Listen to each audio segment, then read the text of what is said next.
Bonjour, chers amis.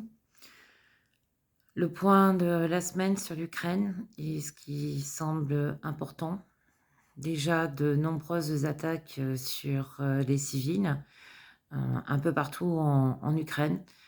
Ce qui est visé par la Russie, ben, ce sont les bâtiments civils, que ce soit à Kiev, que ce soit à Odessa, que ce soit à Kharkiv, que ce soit à Zaporijjia, à Kherson.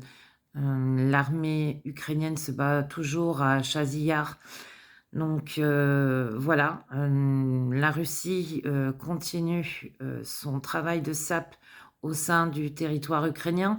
Les Coréens du Nord se frottent à l'Ukraine, à Koursk. Pour l'instant, eh ben, c'est en faveur, des Ukrainiens.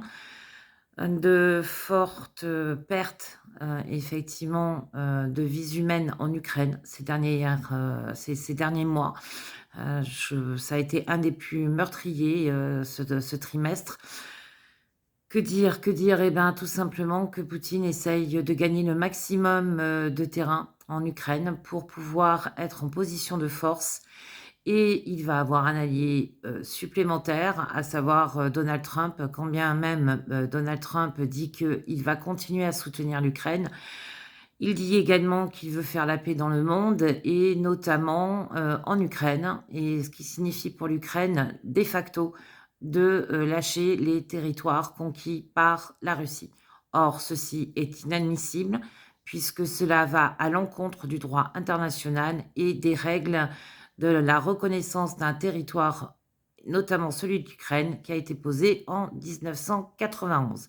Ça va aussi à l'encontre des accords de Budapest en 1994 où, comme je l'avais dit, hein, déjà la Grande-Bretagne, la Russie et les États-Unis avaient, signé un accord avec l'Ukraine, garantissant, la paix et l'intégrité du, territoire en échange des armes, atomiques rendues, par l'Ukraine. Alors, justement, on parle d'atomes, toujours cette, ligne rouge, qu'il ne faut pas, franchir sous prétexte, que, sinon je vais lancer, une bombe nucléaire. Donc ça, c'est le chantage de monsieur Poutine. Il semblerait que certains députés en France veuillent se réveiller, mais on n'en parle même pas à la télé en France, puisqu'il y a une résolution qui a été posée, à l'Assemblée nationale, au bureau de la présidence de l'Assemblée nationale fin, octobre, demandant à ce que, une résolution soit votée à l'Assemblée nationale permettant à l'Ukraine d'utiliser, nos armes, à l'intérieur de la Russie sur, bien évidemment, des cibles stratégiques.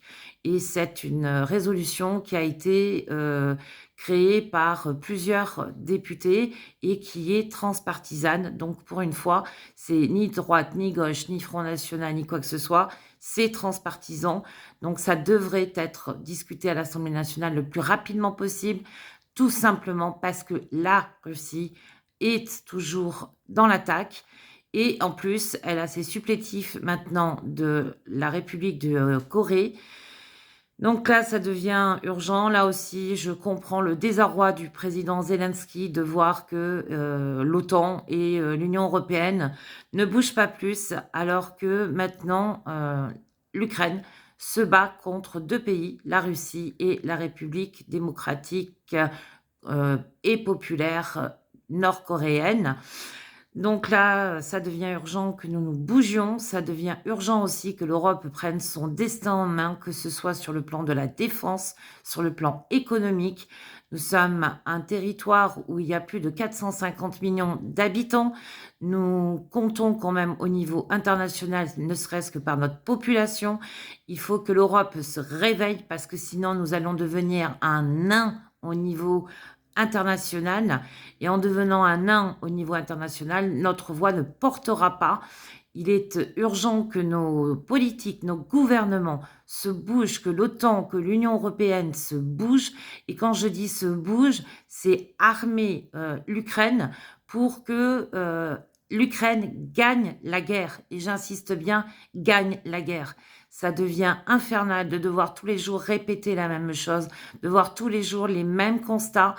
Bougez-vous au gouvernement, bougez-vous, faites quelque chose. C'est infernal.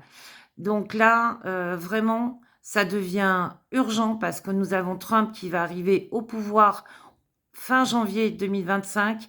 Il nous reste à peine 2 mois pour faire bouger les lignes en Ukraine, pour faire bouger les lignes sur le plan politique et international.